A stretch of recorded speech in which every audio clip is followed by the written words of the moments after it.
चालू आहे पण लक्षवेधी क्रमांक 5 सतीश चव्हाण दत्तात्रयजी भरणे उपस्थित आहे।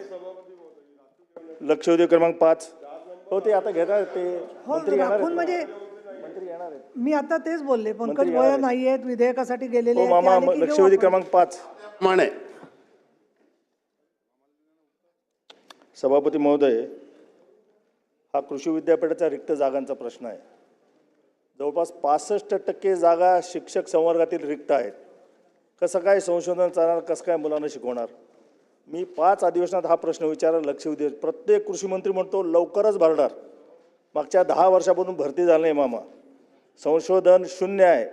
तुम्ही उत्तरामध्ये शिरसाटांचं पत्र आहे. पुढे ढकला. इतकं चुकीचं दिलंय। रिक्त असलेल्या पदांचा कार्यभार इतर कार्य आपलं कर्मचाऱ्यांना देऊन आपण विद्यापीठाचे कामकाज प्रभावीपणे पार पाडले जाते। ॲक्च्युअली तिथं शिक्षक शिकवतच नाहीत, ते नुसतं कागदावर पिरियड घेतात, कारण 8 तास तो विद्यापीठात असतो, किती विषय शिकवणार? तर माझा एकच प्रश्न आहे की नेहमीचे उत्तर न देता मामा प्रत्येक वेळेस तुम्ही उत्तर देता आकृतीबंध मंजूर व्हायचा आहे, काय आहे? मग नंतर म्हणतात वित्त विभागाकडे अडचणीत वित्त विभाग राहिलेला आहे, आणि नंतर शेवटी उत्तर काहीही येत नाही, त्यातून निष्कर्ष काही निघत नाही, आम्हाला काही समाधान मिळत नाही। माझे 2च प्रश्न आहेत।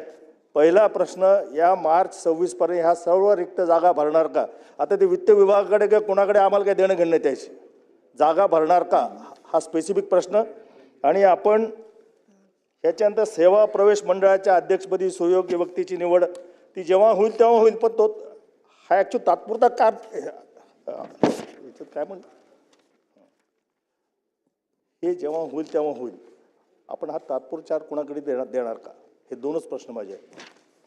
माननीय सभापती महोदय, सन्माननीय सदस्य सतीश चव्हाण यांनी ही जी लक्षवेधी उपस्थित केली आहे ही बाब सत्य आहे, आणि आदिवासी विकास विभागाकडे असतं. मागील अनेक महिन्यांपासून आपण यासाठी पाठपुरावा करत आहोत। मी स्वतःही वर्षापासून, पण मी काही महिन्यापासून करत आहे।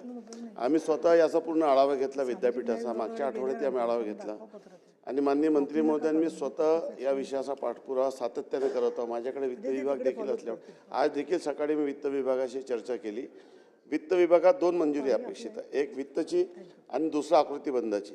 त्याच्यानंतर एक उपसचिव स्तराची बैठक होईल आणि त्याच्यानंतर एक DPC होईल।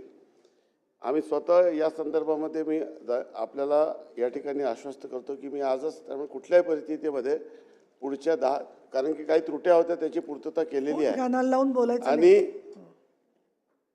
आता पुढील 20 दिवसामध्ये वित्त विभागातून ही फाईल क्लिअर करण्याचा प्रयत्न केला जाईल, आणि त्यानंतर जी पुढची प्रक्रिया आहे हे कुठल्याही परिस्थितीत करून पुढील मार्च अधिवेशनामध्ये आपल्याला परत ही लक्षवेधी उपस्थित करण्याची वेळ येऊ नये अशा पद्धतीची कृती करण्यात येईल।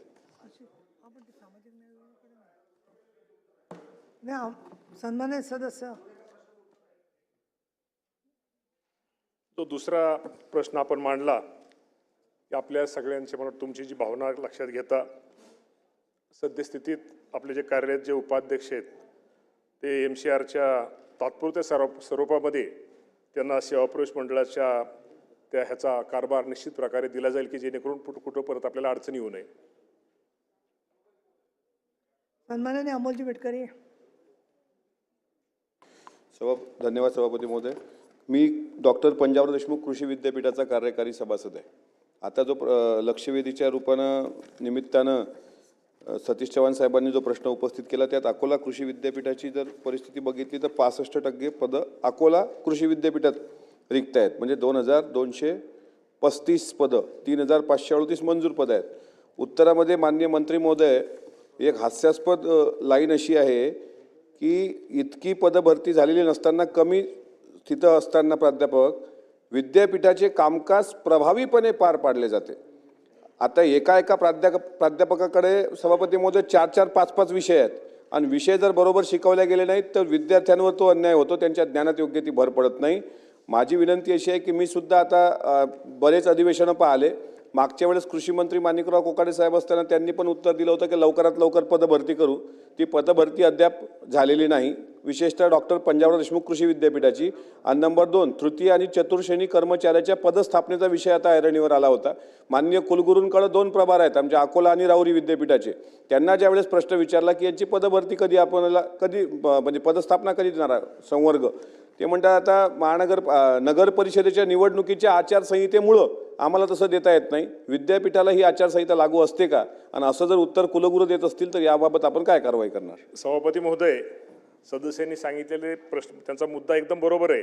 अकोल्याचा जर विचार केला तर साधारणतः अकोल्यामध्ये 2884 पदही रिक्त आहेत. आणि आता राज्यमंत्री महोदयाने उत्तर दिलेली गोष्ट खरी की आता त्यांच्याकडे वित्त विभागातसुद्धा पदभार आहे. त्यामुळे येणाऱ्या साधारणतः 15 दिवसात म्हणण्यापेक्षा अजून ठीक आहे, मागं पुढं आचारसंहितेमुळे जर कुठं अडचण आली, पण मी निश्चित प्रकारे तुम्हाला सांगतो, मार्चच्या आपलं जे फेब्रुवारी महिन्यातलं जे अधिवेशन आहे, फेब्रुवारी महिन्याच्या अगोदर किंवा जानेवारी महिन्याच्या अगोदर आकृतीबद्ध सगळी पदं, विद्यापीठातली जी पदं आकृतीबद्धाला मदत ही सगळी पदं भरली जातील, ही दक्षता घेतली जाईल. नाही, या बाबतीमध्ये निश्चित प्रकारे नाही या बाबतीमध्ये मी तुम्हाला तेच सांगे, ऐका ना,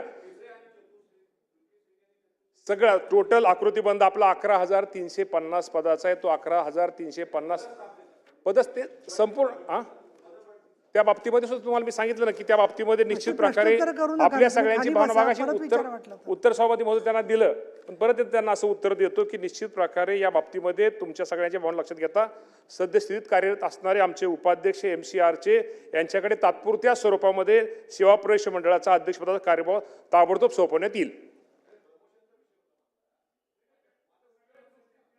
ते आपल्याला सभापती महोदय करता येतील. नाही, चव्हाण साहेब त्यांना विचारून द्या ना, मिटकर पूर्ण प्रश्न एक वाक्यात विचारा. तृतीय श्रेणी आणि चतुर्श्रेणी कर्मचारी जे आहेत पंजाबराव देशमुख कृषी विद्यापीठ अकोल्याचे, त्यांच्या प्रमोशनचा विषय आहे.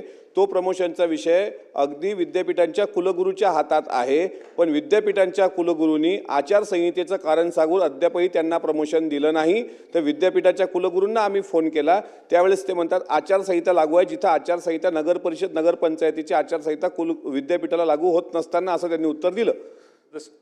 सभापती महोदय, या बाबतीमध्ये सदस्यांच्या ह्याची मुद्द्याची नोंद घेऊन त्या बाबतीमध्ये निश्चित प्रकारे कार्यवाही केली जाईल.